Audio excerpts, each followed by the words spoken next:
Assalamualaikum warahmatullahi wabarakatuh. Bismillahirrahmanirrahim. Alhamdulillahirabbil alamin wassalatu wassalamu ala asrofil anbiya mursalin wa ala alihi wa sahbihi ajmain. Qala ta'ala fi kitabil karim.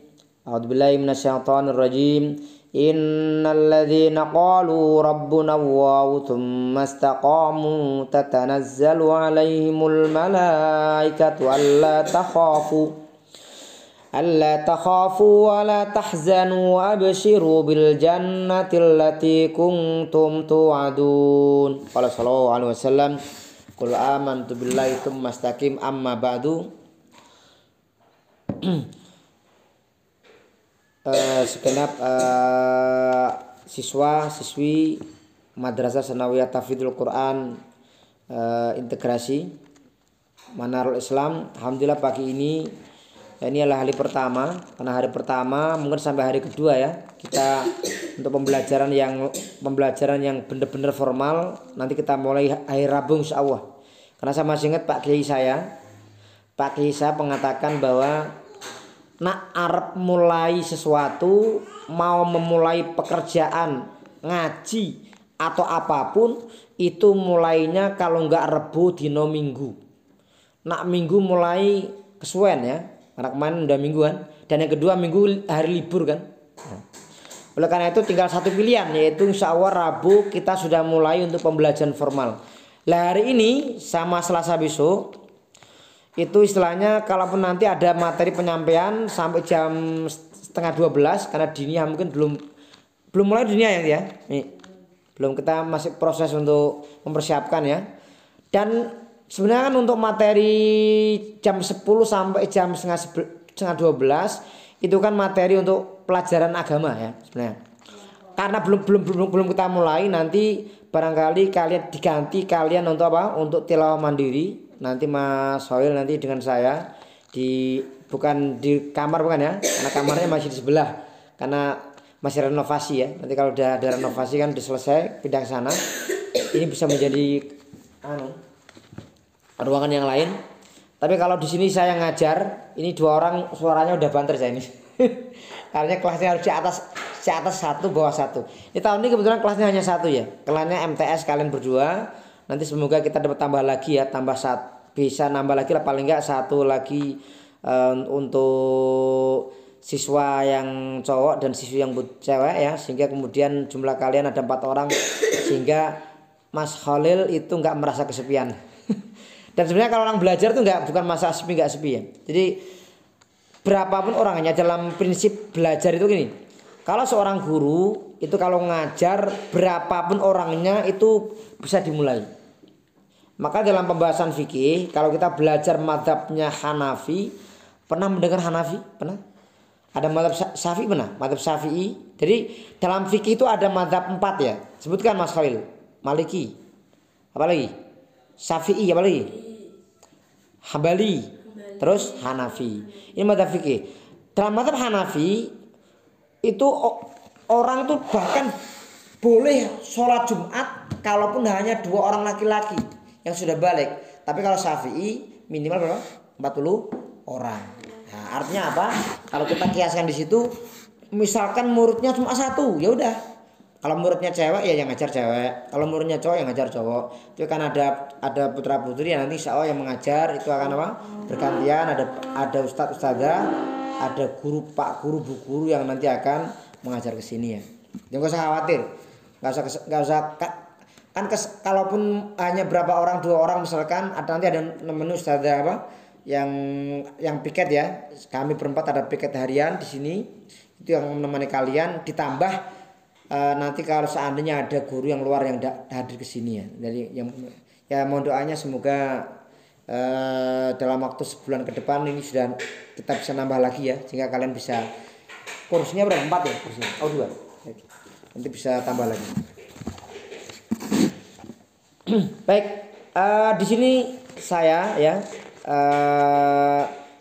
akan menyampaikan 2 hal penting ya, terkait satu mengenai bagaimana cara mendapatkan ilmu, yang kedua apa hal-hal yang bisa menghalangi kita dari mendapatkan ilmu. Sekarang saya tanya ke kalian, Pak Guru tanya ke kalian, kira-kira kalian semua masuk di kelas ini itu yang kalian cari apa? Ilmu. Baik, kalau yang cari adalah ilmu berarti kita harus menggunakan metode bagaimana cara mencari ilmu. Sama, kalau ada orang pengen cari ikan, kira-kira kalau dia memancing yang dia bawa apa? Pancing, kemudian jaring, kemudian umpannya misalkan. Yang keempat, ya datang ke tempat pemancingan ya. Jangan memancing di daratan, namanya memancing kerusuhan nanti. Ya. Nah, sama, orang kalau pengen mencari ilmu ya harus mengikuti bagaimana cara kita mendapatkan ilmu. Orang pengen pinter ya harus mengikuti cara bagaimana biar dia pinter.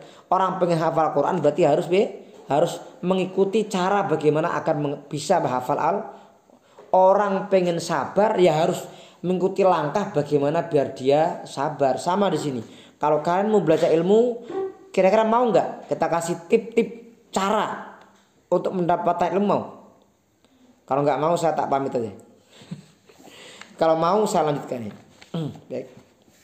Jadi pertama, untuk mendapatkan ilmu itu ada beberapa hal yang harus kita perhatikan. Yang pertama adalah ada seorang penyair mengatakan, ala la tanalul ilma illa bisittatin. Ingatlah, kamu tidak akan meraih mendapatkan ilmu kecuali dengan 6 perkara. Sa'umbika an majmu'iha bibayanin. Aku akan menjelaskan kepadamu semuanya dengan penjelasan yang sebenarnya. Artinya kata penulis syair tadi, kalau kamu ingin mendapatkan ilmu itu hanya bisa diraih dengan 6 hal, dan 6 hal ini akan aku segera jelaskan. Mau? Mau ya? Kalau mau saya lanjutkan. Dzakain wa hirsin wastibarin wa bulghatin wa irsyadi ustadin wa tuli zamanin. Jadi ada 6. Pertama adalah dzakain. Dzakain itu artinya adalah cerdas. Ustaz mau tanya. Cerdas itu otomatis muncul tiba-tiba orang lahir cerdas, atau cerdas itu melalui usaha? Gimana? Ya, kalau secara umum kayak kita ini ya, mayoritas 99,9999% semua orang kalau pengen pinter itu dengan cara usaha. Usahanya apa? Dengan lah kita ini di antara hal-hal yang supaya kita mendapatkan ilmu itu dengan cara belajar. Nah, belajar biar nyantol gimana caranya? Ya kita harus bagaimana menyiapkan diri kita agar mudah menerima pelajaran. Caranya apa? 1, jangan guyon, jangan rame. Kalau kalian nggak mungkin guyon ya, udah MTS masa guyon. Yang kedua, jumlahnya hanya 2 orang. Kalau guyon ya ketahuan. Kalau yang susah itu kan kalau muridnya 50, yang paling baris pertama itu anteng, buri, rame, wah itu susah juga itu. Apalagi anak-anak SD itu. Anak SD itu kadang disuruh diem sekali diam, ramenya 100 kali. Ya. Gitu ya. Jadi lah untuk menyiapkan supaya kita biar bisa menangkap ilmu tadi, ya kita persiapan fokus pada pelajaran, mendengarkan dijelaskan Pak Ustadz, Pak Guru, dan Bu Guru dan seterusnya. Termasuk perhatikan dalam makanan yang kita konsumsi itu penting. Makan makanan yang bisa meningkatkan daya ingat. 1, makanan yang bisa meningkatkan daya ingat itu diantaranya adalah minyak ikan. Bagus kalau kalian makan minyak ikan itu ada, tapi harganya agak mahal ya. Itu bisa untuk kecerdasan. Makanya orang-orang pesisir, orang-orang tinggal di dekat laut itu mestinya itu rata-rata pinter ya. Kenapa? Karena mereka tiap hari makannya ikan mengandung minyak ya.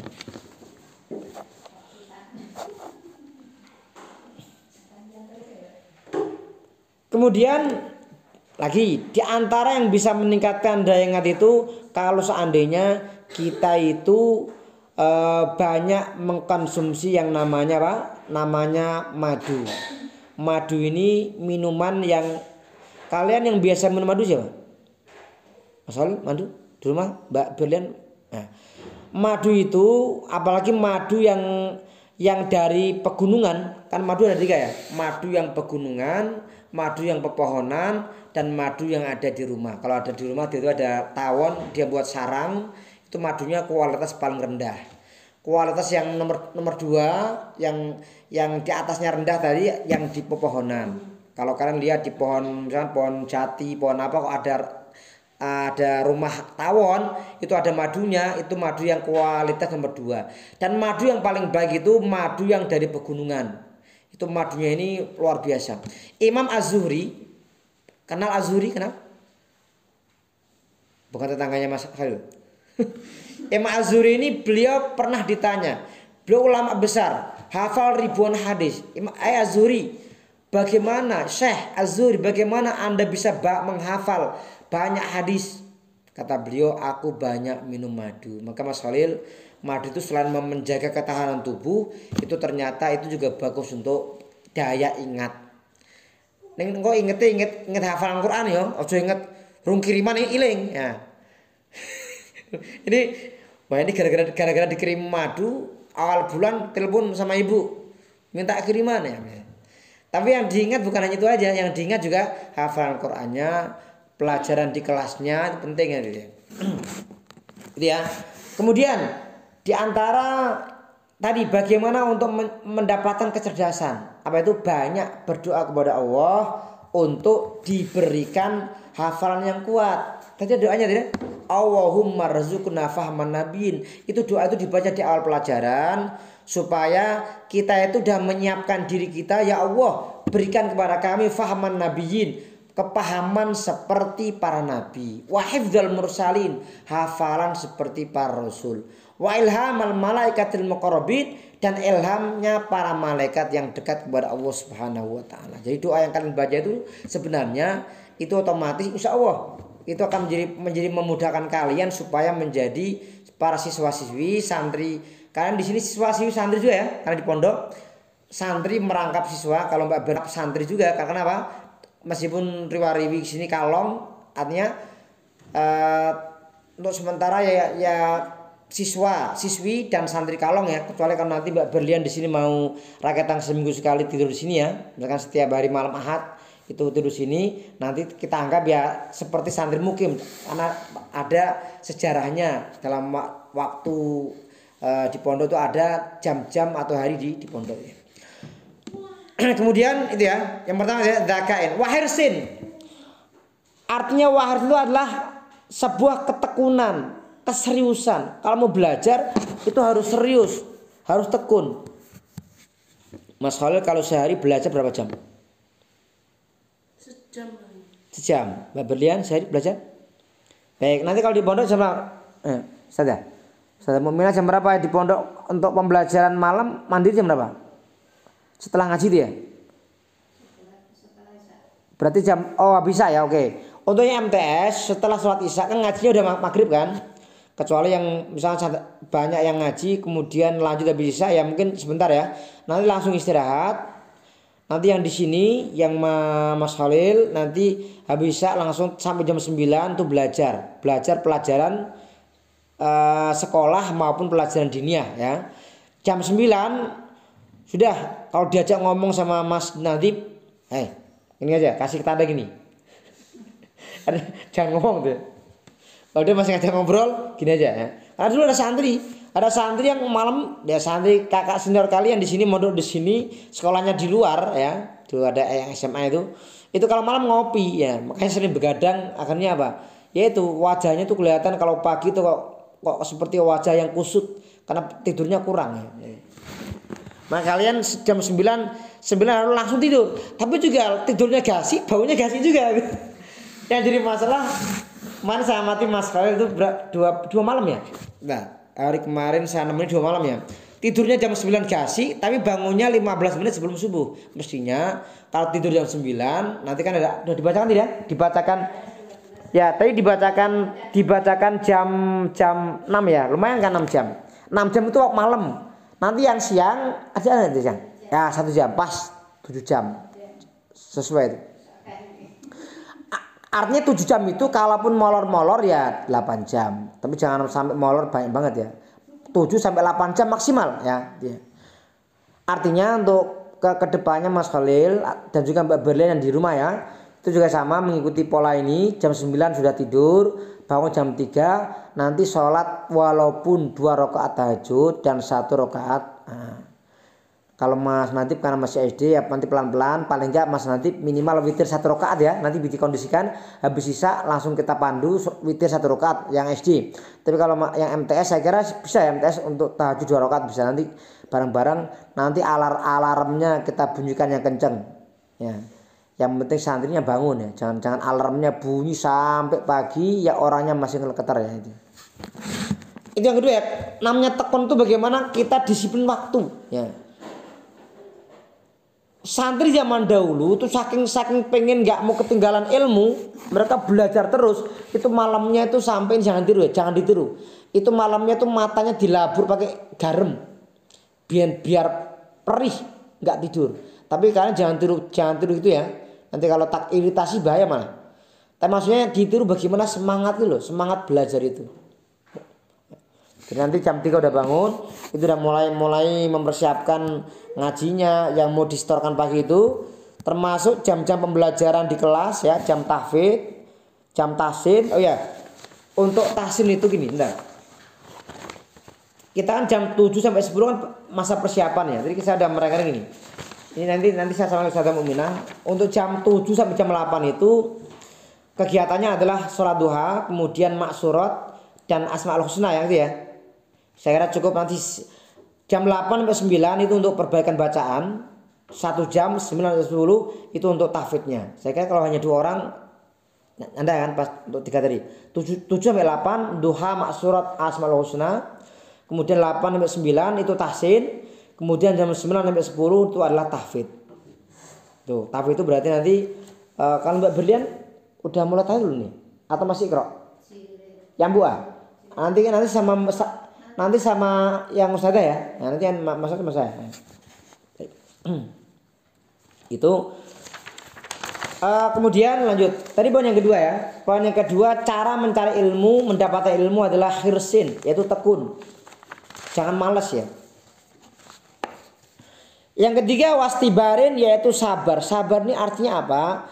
Ketika kita mencari ilmu itu harus sabar. Contohnya, Solil ngerasa, waduh, temennya di pondok baru Mas Nadib. Nah, ngobrol hanya 2 orang, tapi tenang ya. Nanti kalau pas sholat tuh banyak anak-anak banyak, duhur, asar, maghrib, isya.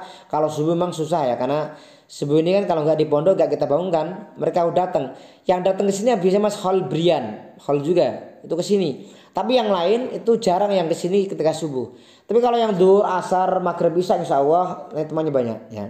Nanti dilihat teman tuh jangan hanya teman ketika tidur sama Mas Nadib 2 orang atau ketika di kelas dan Mbak Berlian berdua saja, bukan. Tapi kalau secara umum ya kalau teman kalian yang ketika sholat tuh banyak orang, ngaji juga banyak orang, dan ketika misalkan kalian mau main ya, Mas Nadib mau Mas Khalil mau main, itu kalau main di lapangan tuh banyak. Biasanya kalau lapangan tuh ada hari main bola kamu dari apa Mbak Berlian? Hari main kampung, tahu nggak? Orang kampung tuh main bola hari apa itu kalau sore? Setiap hari. Itu bukannya nyewa ya. Jadi intinya insya Allah di sini ya disabar dulu. Misalkan merasa orangnya sedikit, insya Allah nanti akan bertambah ya. Entah itu santrinya atau jumlah muridnya. Sabar dulu ya. Kemudian yang keempat adalah bulghatin, itu bekal. Orang mencari ilmu harus punya bekal.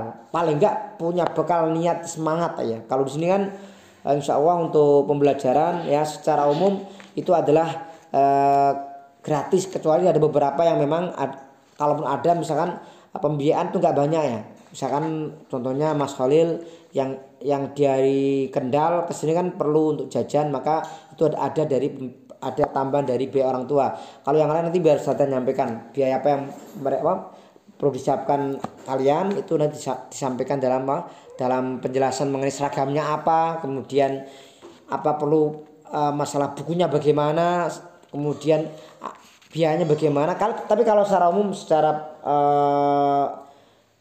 sekolah ya dan ini pesantren itu adalah ini kita membuka program yang namanya program gratis ya. Yang penting kalian semangat ya. Nanti siapa yang bayar? Insya Allah Allah yang akan membayarnya. Jangan khawatir.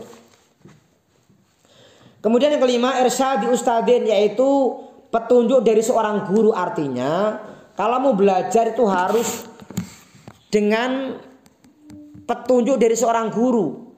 Misalkan belajar matematika, meskipun ada orang sudah pintar tapi perlu ada arahan. Apalagi belajar Quran, belajar tahsin, belajar fikih, belajar akidah, belajar akhlak, itu perlu ada arahan. Jangan belajar sendiri, jangan belajar dengan menggunakan internet, jangan ya. Belajar tuh harus langsung ketemu dengan seorang ustadzah atau seorang guru ya. Yang keenam, cara mendapatkan ilmu adalah waktu li zamanin, yaitu masa yang panjang. Artinya masa yang panjang itu bukan berarti wah ini kata Pak Ustadz belajar harus masa yang panjang, kemudian sengaja sekolahnya dibuat nggak bisa, sengaja di kelasnya guyon rame nanti biar nggak naik kelas, nggak ya. Artinya waktu li zaman itu artinya orang belajar itu proses, orang menghafal Quran juga proses, nggak bisa langsung cepet-cepet. Sama kalian mempelajari pelajaran, Ustadz, Bapak Guru, saya belum paham. Ulangi lagi sampai kalian paham ya. Sampai kalian paham itu ada prosesnya. Ya. Itu 6 poin tentang bagaimana cara kita mendapatkan ilmu. Kemudian selanjutnya materi yang terakhir tentang motivasi ini adalah hal-hal yang bisa menghalangi orang atau menghalangi seorang pencari ilmu dari mendapatkan ilmu. Ada orang nyari ilmu tetapi nggak mendapatkan ilmu. Kenapa? Kira-kira apa? Ada? Apa? Baik. Gini, orang mau cari ilmu tapi ilmunya nggak dapat. Sama, orang mau cari ikan nggak dapat ikan. Kira-kira kenapa? Ada salah metodenya dalam mencari ikan. Mungkin nggak bawa pancing, mungkin nggak bawa jaring, mungkin nggak bawa umpan ya, atau mungkin dia mancingnya bukan di tempat yang banyak ikan. Kalau sungainya nggak ada ikan dia mancing ya, mancing apa itu ya? Main dapatnya malah sepatu kan. Nah. Ada 8 hal apa yang bisa menghalangi orang mendapatkan ilmu. Pertama adalah salah niat. Kalian kesini mencari ilmu niatnya karena siapa? Karena Allah Subhanahu wa taala, ikhlas karena Allah atau karena terpaksa? Ikhlas, ya harus ikhlas. Ya udah di sini. Kalau Mas Khalil nggak ikhlas, nanti pulangnya gimana? Orang tua saya nggak mau jemput. Nanti misalnya itu ya, enggak, ya harus ikhlas ya. Kalau udah di sini ya, Mbak Ben sama juga mencari ilmu harus ikhlas. Kalau nggak ikhlas nanti adalah niatnya salah, ini yang bisa menghalangi mendapatkan ilmu. Yang kedua adalah malas. Kalau belajar tuh harus rajin, jangan malas ya.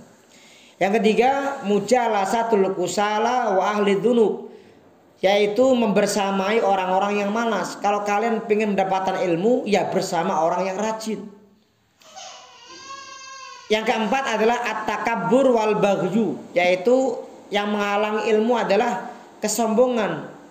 Maka gak boleh sombong ya. Sombong dengan teman satu kelas, sombong dengan teman satu masjid, sama-sama jamaah di masjid, sombong dengan teman satu pesantren kayak Mas Khalil dengan Mas Nadib, sama-sama di tempat yang asrama yang sama. Tapi kita harus rendah hati ya, tawadhu.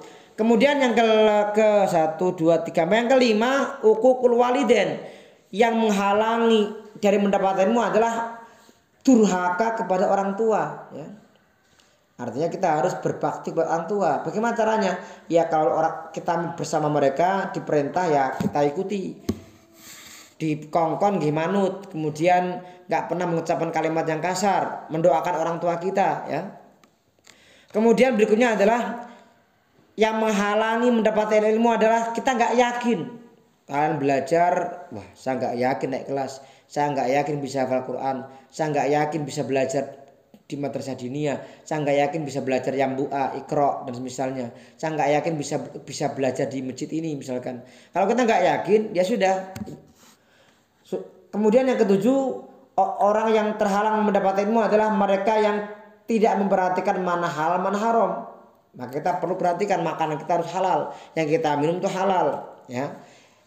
Pakaian kita pakaian yang halal. Ya. Kalau seperti itu, insya Allah kita dimudahkan. Terakhir, kita tidak mau berdoa kepada Allah Subhanahu Wa Taala. Padahal Allah itu yang zat yang memberikan ilmu kepada kita semuanya. Demikian motivasi untuk hari ini. Semoga kita dimudahkan mendapatkan ilmu. Amin amin amin ya robbal alamin. Wassalamualaikum warahmatullahi wabarakatuh.